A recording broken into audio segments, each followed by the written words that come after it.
Good morning fifth class. हमने अब तक लेसन 4 जिसका नाम है शिष्टाचार, हम इसको रीड कर चुके हैं, इसकी स्टोरी समझ चुके हैं, कठिन शब्द कर चुके हैं और शब्द अर्थ भी कर चुके हैं। आज हम इस पार्ट की एक्सरसाइज करेंगे, तो मेरे साथ साथ आप फिल करते जाएंगे, मुझे ध्यान से सुनेंगे, उसके बाद आप अपनी बुक मेरे साथ साथ फिल करेंगे।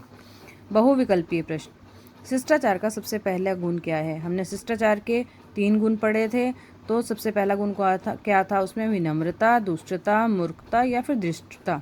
क्या था? विनम्रता। किस पर हम राइट लगाएंगे? विनम्रता पर। हमारी वाणी में क्या होनी चाहिए? प्यास, मिठास, उदास, निराशा। क्या होनी चाहिए? मिठास, यानी सबको अच्छी लगे।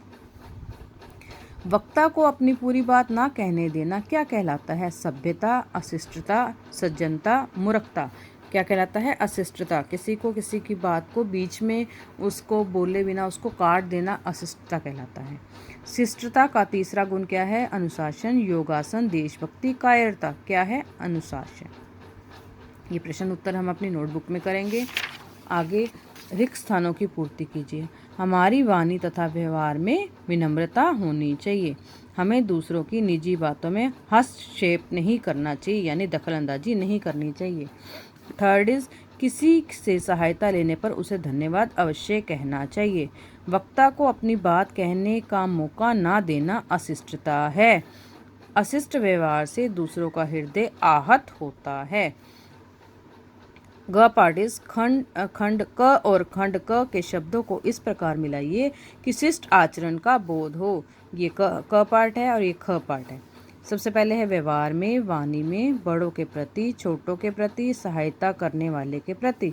यहाँ दिया गया है स्नेह, कृतज्ञता, विनम्रता, आदर व श्रद्धा और मिठास। आपने इनको मैच करना है। पढ़ें इसको ध्यान से, किससे क्या मैच होगा। व्यवहार में नंबर 1 विनम्रता होनी चाहिए। वाणी में नंबर 2 मिठास होनी चाहिए। बड़ों के प्रति आदर व श्रद्धा होनी चाहिए। ये क्या है? हमारा नंबर 3। छोटों के प्रति क्या होना चाहिए? स्नेह। ये क्या है? हमारा नंबर 4। सहायता करने वाले के प्रति कृतज्ञता व्यक्त करनी चाहिए। ये क्या है? हमारा नंबर 5। आगे है भाषा की समझ। निम्नलिखित के विलोम शब्द लिखिए। मधुरता, मधुरता का क्या होगा? कटुता। हंसना, रोना। प्रशंसा, बुराई। सभ्य, असभ्य। शिष्ट, अशिष्ट। रुचि, अरुचि। उचित, अनुचित, उचित। उपस्थित, अनुपस्थिति। उपस्थिति, अनुपस्थिति।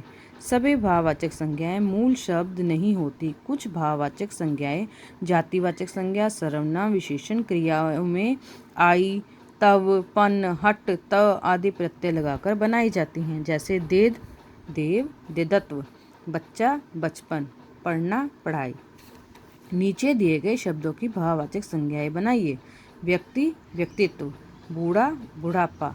मोटा, मोटापा। निज, निजत्व। कुटिल, कुटिलता।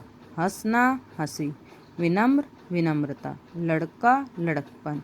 हारना, हार।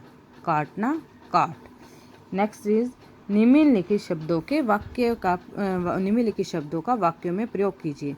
आपको ये शब्द दिए गए हैं, इन्हें आपने वाक्यों में प्रयोग करना है। सबसे पहले है विनम्रता। हमारी वाणी में विनम्रता होनी चाहिए। सत्कार, हमें अपने बड़ों का सत्कार करना चाहिए।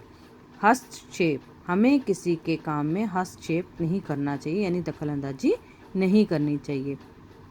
तिरस्कार, हमें कभी भी किसी का तिरस्कार करने का हक नहीं। हमें किसी का भी तिरस्कार करने का हक नहीं है। अनुशासन, हमें हमेशा अनुशासन में रहना चाहिए। प्रसन्नता, बच्चों के अच्छे व्यवहार को देखकर बड़ों को प्रसन्नता होती है। जब बच्चे अच्छा बोलते हैं, अच्छा व्यवहार करते हैं, जी लगाकर बोलते हैं, बड़ों का कहना मानते हैं, तो बड़ों को बहुत ज़्यादा प्रसन्नता होती है। तो प्रसन्नता का वाक्य क्या है? बच्चों के अच्छे व्यवहार को देखकर बड़ों को प्रसन्नता होती है। इसलिए हमें सबके साथ अच्छा व्यवहार करना चाहिए। आज हम पेज नंबर 33 तक एक्सरसाइज करेंगे। रिमेनिंग पार्ट हम कल करेंगे। यहाँ तक की एक्सरसाइज आप बुक में फिल करेंगे और इसे साथ साथ लर्न करेंगे। अपना काम डेली साथ के साथ आप करके आप मुझे सेंड करेंगे, नहीं तो आपकी एब्सेंट लगा दी जाएगी।